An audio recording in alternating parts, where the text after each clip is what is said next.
Joint replacement के बाद clicking sound बहुत कॉमन है और यूजुअली जो होता है ये it is not very significant. कई बार जो घुटने के आगे जो पैटेला बोन होती है कई बार वो इसके साथ साउंड करती है। तो अनलेस एंड अनटिल इसमें को क्लिकिंग साउंड के साथ पेन या इंस्टेबिलिटी इन्वॉल्व नहीं है तब तक ये इसको हम इनसिग्निफिकेंट मानते हैं और इससे कोई घबराने की ज़रूरत नहीं है।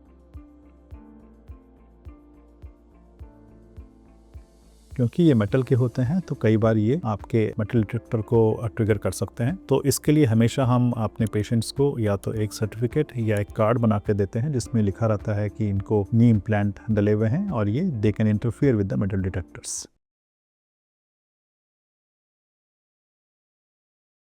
आज की जो नी रिप्लेसमेंट सर्जरी होती है, जो टेक्निक्स हैं बहुत अच्छे हैं, जो इम्प्लांट्स आ गए हैं वो भी बहुत अच्छे हैं। हाई फ्लेक्शन इम्प्लांट्स आ गए हैं जो कि ऑलमोस्ट आपकी पूरी मूवमेंट अलाउ करते हैं। तो इसके लिए हमें ज़रूरी ये रहता है कि हम कुछ 15-20 मिनट की एक्सरसाइज रेगुलर किया करें ताकि हमारी थाई मसल स्ट्रांग रहे। और इसके साथ साथ एक चीज़ जो हम बोलते हैं पेशेंट्स को, हम इनको बहुत ही रेगुलरली नीचे बैठने से मना करते हैं क्योंकि नीचे बैठ के उठने में कई बार घुटने पे जोर ज़्यादा आता है, तो उस वजह से हम इसको थोड़ा सा अवॉइड करने को बोलते हैं। इसके अलावा हम इनको लो इम्पैक्ट एक्सरसाइजेज एडवाइस करते हैं जैसे कि वॉकिंग रही, साइकिलिंग रही, स्विमिंग रही। High impact exercises like running रही या स्पोर्ट्स लाइक बैडमिंटन, क्रिकेट, ये सब हम मना करते हैं, ये एक्सरसाइजेज नहीं करनी चाहिए।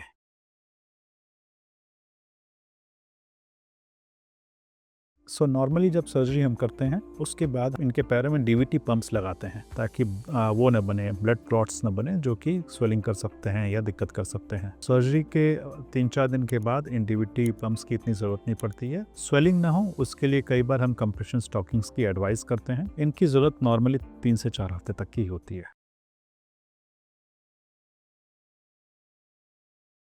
काफ़ी पेशेंट्स होते हैं जिनमें कि नी के अलावा बाकी दूसरी प्रॉब्लम्स भी होती हैं। इंडिया जैसा आपको पता है कि डायबिटीज़ कैपिटल है, तो ऑलमोस्ट 30% हमारी पॉपुलेशन जो होती है ऑपरेशन के लिए उसमें डायबिटीज़ होता है। अगर डायबिटीज़ अनकंट्रोल्ड है तो सबसे पहले हम डायबिटीज़ उनको हम फिजिशियन के पास भेजते हैं कि आप अपना शुगर कंट्रोल कर लो, और जिन डायबिटिक्स का शुगर कंट्रोल ठीक चलता है उनमें हम नॉर्मल तरीके से ही सर्जरी करते हैं। तो डायबिटिक्स और नॉन डायबिटिक्स की रिकवरी में हम कोई ज़्यादा फर्क नहीं देखते हैं। जैसे नॉर्मल रिकवरी होती है उसी तरह डायबिटिक्स में भी रिकवरी होती है अगर उनके शुगर वेल कंट्रोल्ड हैं तो।